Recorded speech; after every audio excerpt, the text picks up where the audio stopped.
Hello everypony, this is Timber the Alicorn, and in today's video I will be reading another fanfiction. Well, it's not really a fanfiction, it's actually a story. So, one of my friends at school told me he's been writing a book lately about, it's like a creepypasta or something, and he wanted me to read it for my channel, so why not do it, because I'm a good friend. And this is only 5 chapters he wrote so far. And we're going to read it, review it, and see how it is. Let's begin. It's called The Force. So Chapter 1, Intro. Hurry up, Matt, I yelled to him as I was looking for my car keys. Hold on, I'm packing my suitcase. He yelled back to me from the stairs. Sarah, did you remember to get the firewood? Thomas asked, yelling while he was packing up the tents. Okay, first things first. Hi, I'm Jake. I'm 17. Well, my friend has a YouTube channel. I'll put the link in the description below. His name's Corey, and he's a really cool guy. So, subscribe to him. Shout out to him. Alright. And I live in a house out from the city with my friends, Matt, Thomas, and Sarah. We're from Jasontown, Ohio, and we're going on our 3-week camping trip deep in the forest away from the city. Everyone ready? I asked as we all got in the car. Yeah, everyone said. About 15 to 20 minutes later, we arrived at the store for some last-minute stuff. Hey guys, Toby called out as he walked to the counter. This is it, guys, Toby asked as he finished scanning the items. You better be careful. That monster could be anywhere out there, Max said to us as he walked out to the store. Yeah, this is all, Thomas said as he paid for the supplies. Oh, Jake, by the way, Kate came in earlier and asked me to give you this, he said as he handed a set of keys. Thanks, I said.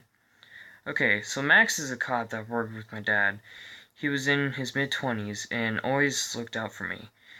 He would also mention from time to time about a creature in the forest where we camped.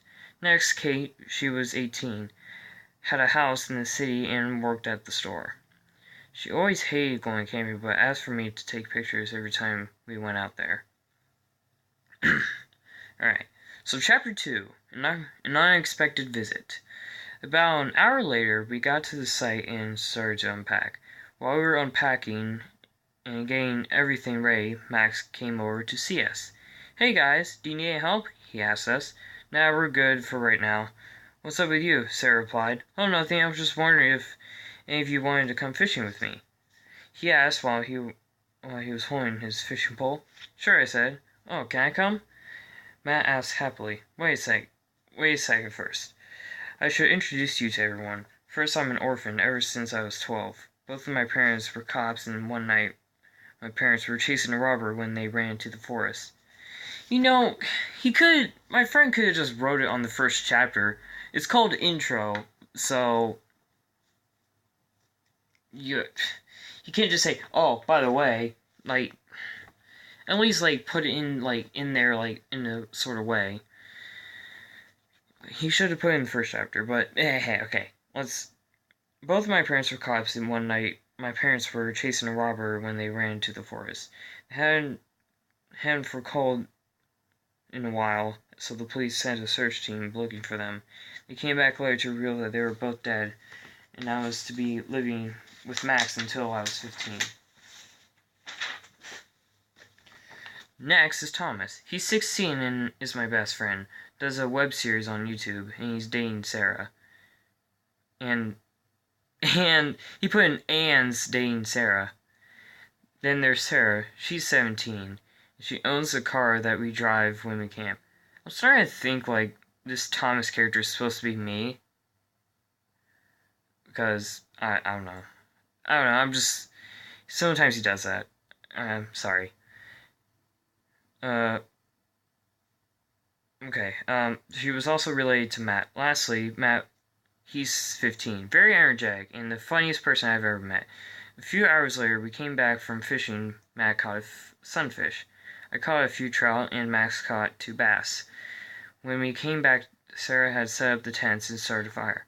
Where's Thomas? Matt asked curiously. He's sleeping in the red tent, Sarah replied. Then I put up my stuff and went to bed. It was about midnight when I woke up to someone screaming. I went outside to see a huge creature standing there, about as tall as a tree. It stared right at me and ran. Next morning, I looked around outside. That escalated really quickly. Where I saw that thing. As I was walking around, I heard Sarah scream. When I ran over to her, I saw a deer, but its body was mangled up. It had clawed and scratch marks all over its body, and its ribcage was busted open, relieving its intestines as they sat in a puddle of blood. Sarah ran to a bush to throw up.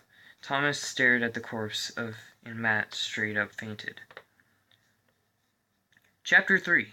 What was it? Me and Thomas went up to Max's camping ground about 5 minutes north of ours. When we got there, we saw his RV and truck parked there. "Hey guys," Max said to us as he was cooking eggs in one of the fish he caught last night. "You guys okay? You look like you saw a ghost," he asked us. When he got done eating, we told him everything. "So it found you," he told us. "What is it?" I asked him. "It's called the Reaper, a very old Native American legend passed down by many generations," he said as he continued to tell us stories about the Reaper and his Native American legends. Chapter 4. The Truth. When he finished telling us some stories, it was already dark out. "Thanks for the info, Max, but we need to head back." "It's already dark out." I told Max as we were going to leave. "Hold on a sec," he yelled to us. If you help me pack up my stuff, I'll bring the truck and RV to your spot and set up." "Okay," Matt said in agreement. About 10 minutes later, we got back to the site. Everyone helped get Max set up. It was around 1:37 a.m. while me and Max were outside watching the fire. "What's the truth?" I asked Max. "What do you mean?" he asked curiously. "You know what I mean. What really happened to my parents?" I yelled at him. "So you want the truth, huh?"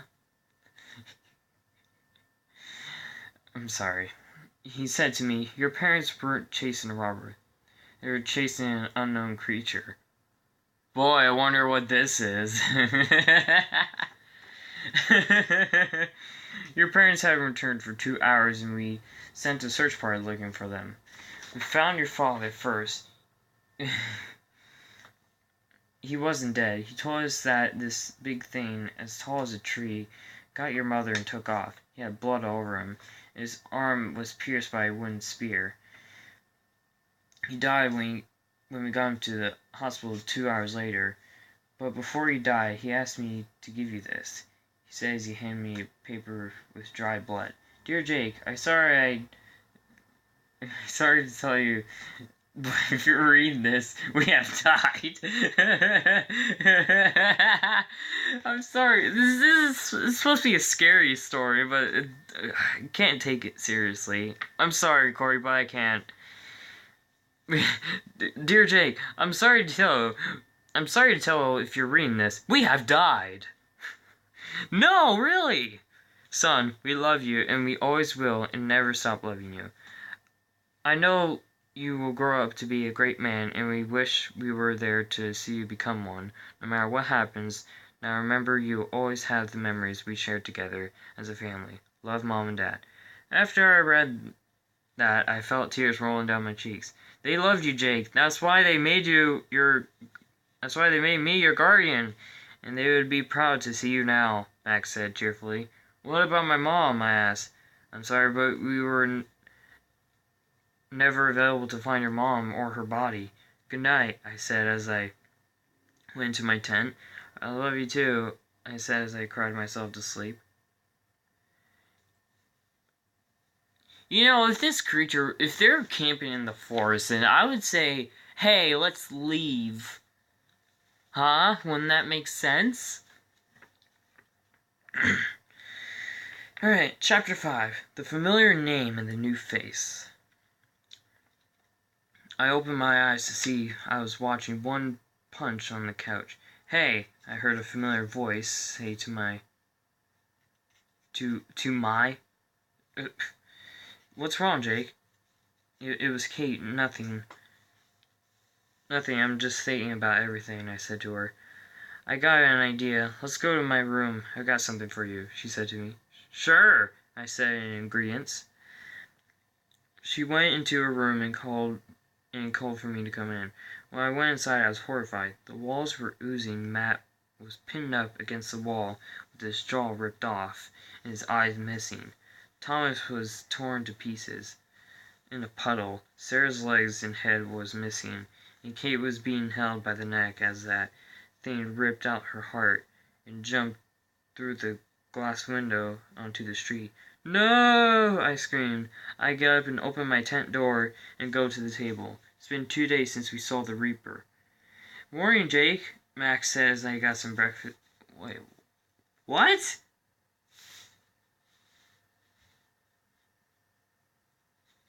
What? Oh, is this supposed to be a nightmare? I got confused. I was like, wait, what? What's going on? As I got some breakfast and some coffee. You okay? Max asked as I was eating my eggs. I'm fine. Just had another night. Okay, it was a nightmare. I got confused, like, wait, what? I replied to him. About 15 minutes later, as I'm finishing my coffee, Thomas walks up to me. Hey, Jake, what's up? I asked him. Here, I found this walking around the lake. As he hands me a picture, it's me and my family. Thanks, I say to him. I finish my coffee and start to run to the lake. When I get there, I see an unknown figure that looked like the Reaper, but more humanoid. Hey, I yelled to it. That's smart. As soon as it saw me, it started to walk back into the water. Wait, I yelled, running up to it. When I got closer, I realized it looked like my mom. Okay. Hello, it said to me. I know you. I saw the Reaper near your site and screaming and running away. Are you the Reaper? I asked nervously. How dare you? I'm what you humans call a hybrid, part human, part fish, as you can see, she said, pointing at her fins and...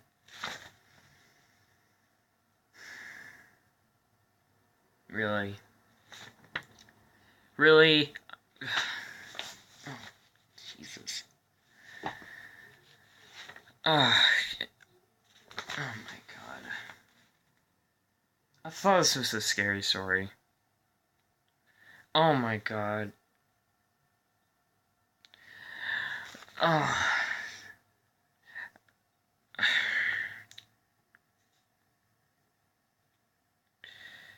I'm done. Nope, I'm done. I'm done reading this. I'm sorry. That hybrid water thing, that's not, no. It just makes it terrible. It just ruins the entire story. I was liking it at first, but then, like, okay, I don't want to be mean to my friend. He's awesome and all, but he needs to improve some more on writing. Like, he needs to put in more detail and needs to make he needs to make stuff that has to make it common sense with the story he's making. The hybrid part human thing, that doesn't fit in. But the creature thing, that's I don't know how to explain it, but it has to be about the creature. It can't be just about, like, other creatures, like the hybrid and stuff. Like, it just doesn't make any sense. Anyway, guys, this is, like, my first scary story, question mark. And to me, Corey, if you're watching this, I'm sorry to say, but it's not good. I'm sorry. I rate this 3 hybrids out of 10. Sorry, Corey. If you're watching this, I apologize. So anyway, guys, hope you enjoyed me reading my friend's story. It was, like I said, it's not good. I'm sorry. But he hasn't posted anything, and he's just first starting, so as soon as he watches this, I'm pretty sure he's gonna do it again and probably improve it. So, shout out to him, give him some love, and I'll see you in the next video. And Timber is out.